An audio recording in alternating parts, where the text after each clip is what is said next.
Morning sunlight flickers through the colonnades of the Library of Alexandria, casting long, trembling shadows on the marble floors, as scholars and scribes move purposefully among the scroll-laden shelves. The air, thick with the scent of papyrus and ink, vibrates with the low hum of discussion. Philosophers debating Aristotle's logic, mathematicians comparing diagrams, poets murmuring new verses to attentive acolytes. Near the entrance, a young scribe, his hand stained a deep indigo by the day's copying, carefully rolls a scroll containing works of Euclid, pausing to inspect a tiny tear in the fragile material. In a sunlit alcove, the chief librarian, clad in a linen tunic faded from years of service, dictates a letter to a messenger bound for Pergamum, requesting a copy of Anaxagoras' treatise. The rustle of wax tablets and the scratch of reed pens echo faintly from the corner where a group of students translate a Babylonian text under the watchful eye of their teacher. Beyond a row of statues commemorating lost philosophers, a stooped gardener waters a cluster of rare papyrus plants in the courtyard, his sandals leaving temporary prints on the damp flagstones. Overhead, the drone of distant voices from the nearby harbor mingles with the faint brine on the breeze, while the library's doorkeepers confer quietly about the day's expected guests. Unbeknownst to those within, soldiers in the city's narrow streets gather in small groups, their bronze armor glinting as they await further orders, and a thin ribbon of smoke from a torchlit brazier unfurls toward the pale morning sky. For the scholars inside, the present moment is filled with routine, camaraderie, and the pursuit of understanding, yet the library itself, filled with thousands of years of accumulated thought, stands quietly on the threshold of uncertainty, its marble pillars and cedar roof tiles oblivious to the gathering tension beyond its walls. Dust motes drifted in the watery morning sunlight that filtered through the high windows of the Serapeum as Hypatia's students, wrapped in their dark blue mantles, hurried along the marble corridors. Outside the library's walls, the city of Alexandria seethed with tension, a mosaic of bustling marketplaces, clattering donkey carts, and the sharp bark of Greek merchants haggling with Egyptian farmers. The Roman governor's soldiers, their iron helmets glinting, marched in pairs along the Kenotic Way, the steady rhythm of sandals on stone echoing off colonnades. Rumors swept through the city of imperial edicts, grain shortages, and the swelling congregations of Christian faithful. In the shadowed alleys, priests of the old gods clutched at their worn ivory ankhs, whispering prayers as Christian processions passed, led by bishops holding aloft crosses carved from olive wood.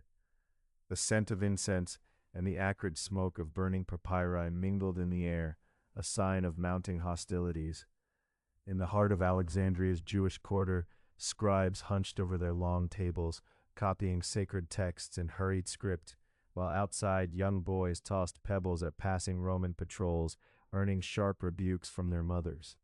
The harbor, once crowded with merchant vessels from Rhodes and Phoenicia, now bristled with war galleys, bronze rams gleaming in the sun as their crews sharpened spears and patched sails.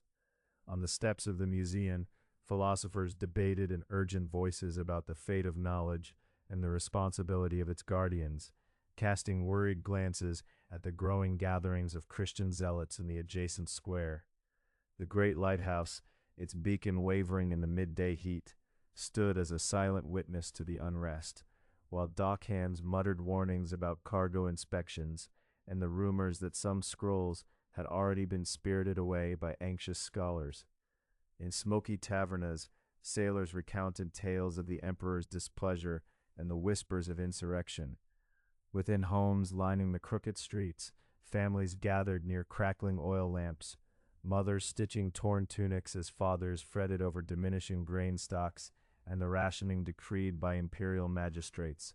The city was a living organism, nerves taut, as Alexandria's citizens sensed the convergence of forces, imperial authority, religious fervor, and intellectual ambition, pressing ever more tightly upon the marble walls of the great library, threatening the legacy of centuries and the safety of those who called its halls their sanctuary. In the heart of Alexandria, the late afternoon sunlight slanted through narrow windows, casting golden rectangles on the tiled floors of a scholar's home not far from the famed library's marble colonnade. Scrolls lay stacked in orderly bundles atop cedar shelves, their papyrus edges curling with age and use. Amid the musty scent of ink and parchment, Theon, a mathematician, leaned over his writing table, scratching notes in Greek with a reed pen, while his daughter Hypatia sorted scrolls for her father's next day's lesson. Outside, the rumble of wagon wheels and the shouts of fishmongers drifted in from the bustling Canopic Street, Alexandria's main artery, where learned men and everyday citizens mingled. On this afternoon in the late 4th century, a heated conversation echoed in the peristyle. Visitors debated the latest treatises copied from distant lands, their words punctuated by the clatter of bronze oil lamps being lit as dusk approached. In the courtyard, neighbors gathered in clusters, recounting rumors about imperial edicts and the city's shifting political currents that threatened both temples and places of learning. Every home, it seemed, held a piece of the library's essence, some a rare text acquired in the port from a ship out of Rhodes, others a single treasured lecture transcribed by hand from the library's reading room. Through the open door, slender columns framed the streets where students hurried in white chitons, carrying wax tablets and satchels, weaving between merchants peddling figs and glassware. Some paused at the doors of scholars' houses to listen for a moment to a recited epic or a passionate philosophical argument, exchanges that spilled from private halls into the city's very fabric.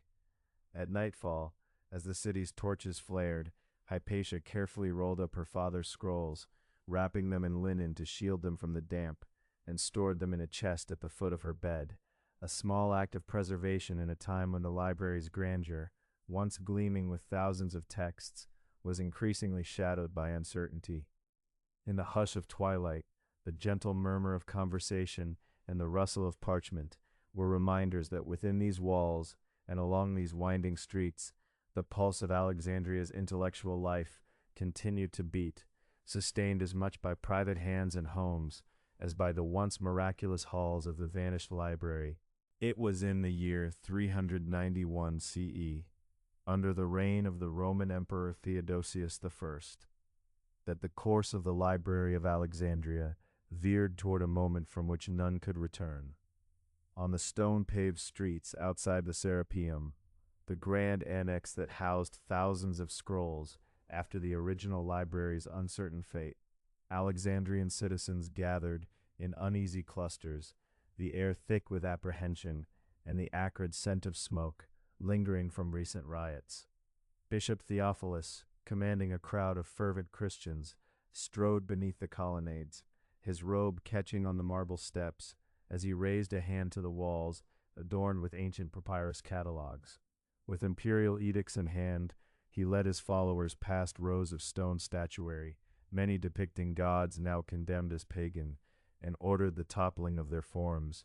Chisels clanged against polished granite, sending shards flying across the mosaic floors as scrolls and codices, innocent of belief but vulnerable to zeal, were trampled underfoot or flung aside in the fervor. The great columns, which had stood for centuries as silent witnesses to learning and debate, shook as hammers smashed alcoves where scholars once bent over texts by Aristarchus and Euclid. Amid the tumult, a few desperate scribes tried to salvage bundles of manuscripts, slipping through the dust and confusion toward the alleys, but the tide of destruction swept past them.